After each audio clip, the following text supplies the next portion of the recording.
दोस्तों नमस्कार, मैं ओमवीर यादव और आप देख रहे हैं न्यूज़ वेयर। दरअसल 2024 का लोकसभा चुनाव जो है अपने अंतिम दौर में है। अब 7वें चरण का मतदान 1 तारीख को समाप्त हो जाएगा। लेकिन मतदान बेशक 7 तारीख को समाप्त होगा, लेकिन देश के लोगों का अब रुझान जो है, उनके बीच जो गॉसिप चल रही है, उनके बीच जो बातें चल रही हैं, विचार विमर्श चल रहा है, वो इस बात को लेकर चल रहा है पूरे देश में कि किस पार्टी की सरकार बनेगी, इस चुनाव का बाजीगर कौन होगा। और इसी बात को लेकर चारों तरफ ये बातें चल रही हैं, क्योंकि देश का अधिकांश चुनाव तो समाप्त हो चुका है। 90% से ज़्यादा करीब चुनाव ख़त्म हो गया है। तो इसी को लेके सारे लोग अपना अपना जो है व्यू, अपना दृष्टिकोण, अपना नज़रिया पेश कर रहे हैं कि कोई कुछ कह रहा है, कोई एग्जैक्ट पोल से पहले अपना अनुमान लगा रहा है। 1 तारीख को जैसे ही चुनाव समाप्त होंगे, इस देश के जो गोदी मीडिया नाम से जाने जाता है, दरअसल गोदी मीडिया जब हम कहते हैं तो अखबार, टीवी चैनल, वो लोग आ जाते हैं जो मोदी के भक्ति में लीन रहे हैं। दरअसल उन्हें आम जनता से कोई मतलब नहीं रहा है, उनकी सरोकारों से कोई मतलब नहीं रहा, उनकी समस्याओं से कोई मतलब नहीं रहा है।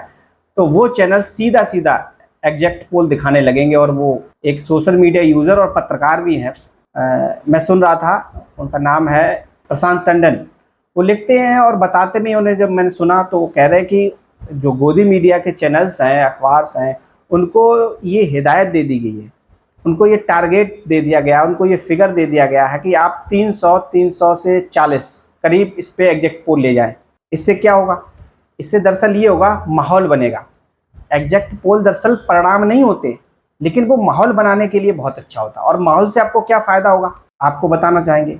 माहौल से दरअसल ये फ़ायदा होता है कि जिस पार्टी को जीत दिखाई जाती है, उस पार्टी के पक्ष में अधिकारी, जनता आक्रोश व्यक्त नहीं करती है। अधिकारी इसलिए डरते हैं, ज़्यादा तटस्थता और ईमानदारी नहीं दिखाते हैं कि दरअसल अगर सत्ता में दोबारा ये वापस आ गए तो फिर उनके साथ क्या सलूक किया जाएगा।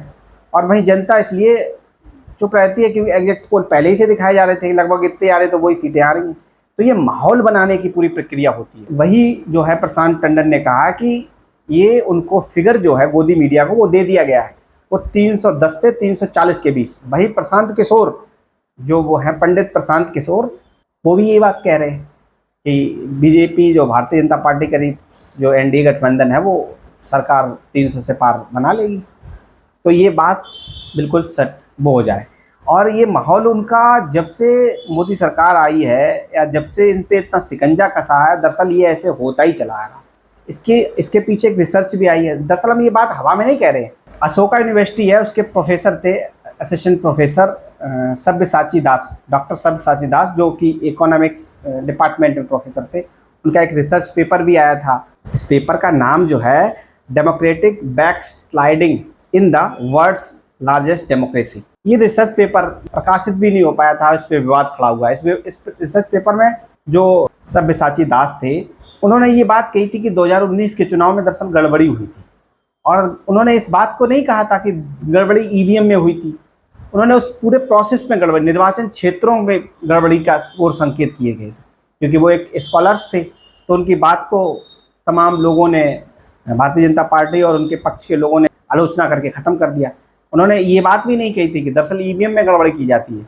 उन्होंने जो बात कही थी, निर्वाचन क्षेत्रों को लेकर बात कही थी, गड़बड़ी की जाती है, उसी की तरफ इशारा किया था। जो दरअसल ये बात जो आ रही है सामने निकल के, कि जब ये अपना इतना एजेंडा सेट कर देंगे, सारे टीवी चैनल्स को 3-4 दिन पहले ये बता दिया जाएगा और पूरे देश को वो गा के बता देंगे कि 310 340 के बीच, और सारे के सारे फिगर हर टीवी चैनल पे लगभग यही चलेंगे कि 320 आ रही हैं, कोई कहेगा 330 आ गई, कोई 350, कोई एक 370 कह देगा, एक ज़्यादा, कोई बहुत ज़्यादा चरम स्थिति पर जाएगा और 300 400 कह देगा।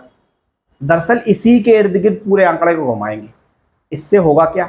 इससे 2 बातें होंगी। एक बात, अधिकारियों पे दबाव बनेगा, और दूसरी बात, जनता के दिमाग में जो अवचेतन मन है उसमें कहीं ना कहीं बैठ जाएगा कि नहीं, जो सर्वे बता रहे थे, जो एग्जिट पोल बता रहे, दरअसल आंकड़े वही तो आ रहे। और इसके पीछे क्या खेल होता है, इसके पीछे मैंने अपनी स्वयं रिसर्च की है।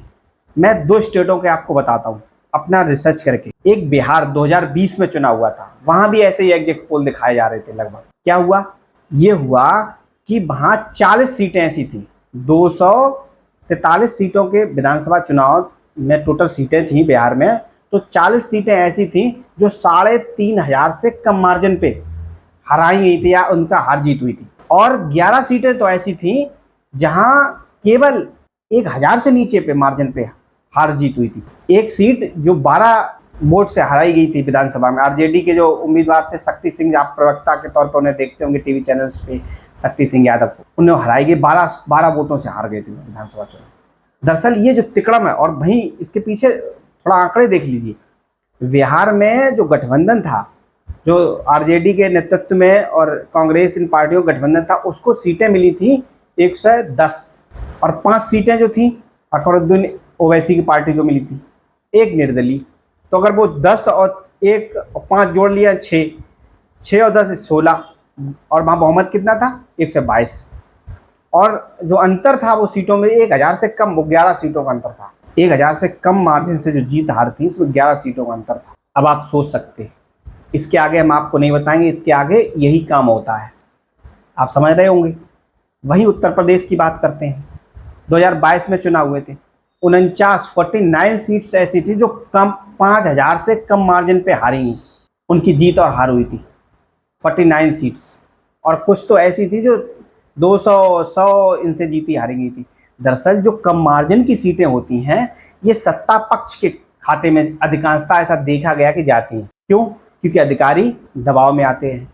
अधिकारियों को ये मालूम होता है कि परमानेंट नौकरी करने तो आते नहीं, उन्हें पता है कि अगर इन्हें हरा दिया तो हमें तो इनकी सरकार में ही रहना है, ट्रांसफ़र पोस्टिंग कैसे लेनी है, और तमाम चीज़ें होती हैं।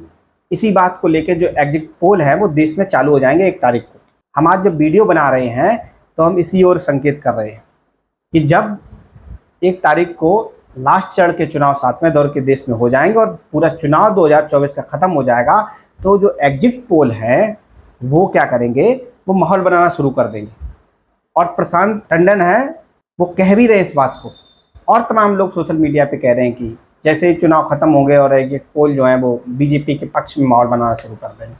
और माहौल हमने आपको बताया ही है कि माहौल से क्या फ़ायदा होता, माहौल से ये फ़ायदा होता। 2 स्टेटों का चुनाव भी बता चुके हैं, तो ये सारी गतिविधियाँ होंगी। अब क्या होता है, कैसे होता, कौन सी पार्टी जीतती, कौन सी पार्टी हारती है, इस बात का तो आंकलन 4 तारीख को ही पता चलेगा। लेकिन ये बात तो तय है कि वो सुबह से ही आंकड़े इतने ऊंचे दिखाना शुरू कर देंगे गोदी मीडिया कि आप उसमें लगे रह जाएंगे। जो यूट्यूबर्स हैं वो दिखाएंगे भी, लेकिन वो तो आंकड़े चुनाव आयोग की जो वेबसाइट पे आ रहे हैं वो दिखा पाएंगे, लेकिन वो हवाबाजी कर देंगे पहले से, इससे दबाव आए। इसीलिए सभी पार्टियों ने अब की बार जो इंडिया गठबंधन की बैठक भी बुलाई है मल्लिकार्जुन खड़गे ने 1 तारीख को, शायद उसमें विचार विमर्श होगा इस बात को लेके। और यही जो डॉक्टर सब्यसाची हैं, असिस्टेंट प्रोफेसर अशोका यूनिवर्सिटी से, उन्होंने भी इसी बात की ओर संकेत किया था 1 साल पहले। दरअसल उन्होंने घिसी पिटी बात नहीं कही थी कि ईवीएम में गड़बड़ी कर ली जाती है, उन्होंने उस प्रोसेस को बताया था कि यहाँ गड़बड़ी हुई 2019 के चुनाव में।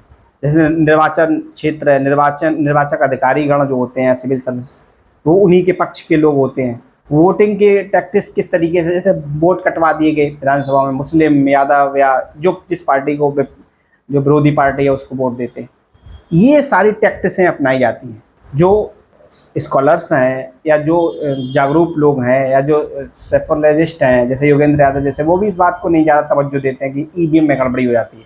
दरअसल उनका इशारा इस तरफ है, जो अंतिम बूथ से लेकर वहाँ टैक्टिक्स चलती है गड़बड़ी करने की, उसी पे। और मैंने आपको बताया भी, बिहार में 2020 में 40 सीटें 3500 से कम मार्जिन पे हार जीत हुई थी उनमें। और उत्तर प्रदेश में 49 सीटें ऐसी थीं जो 5000 के मार्जिन से कम हार जीत पे अंतर हुआ था। और जो कम हार जीत पे होता है, आप समझ सकते हैं वो किसकी तरफ जाती है, जिस पार्टी की सरकार होती है। इसमें किसी को शक को शुबा होना नहीं चाहिए। तो ये है, इसी आधार पे चुनाव जो हैं उनके परिणाम आएंगे, और ये तो अंतिम परिणाम तो 4 तारीख को ही पता चलेंगे शाम को क्या होता है। नमस्कार।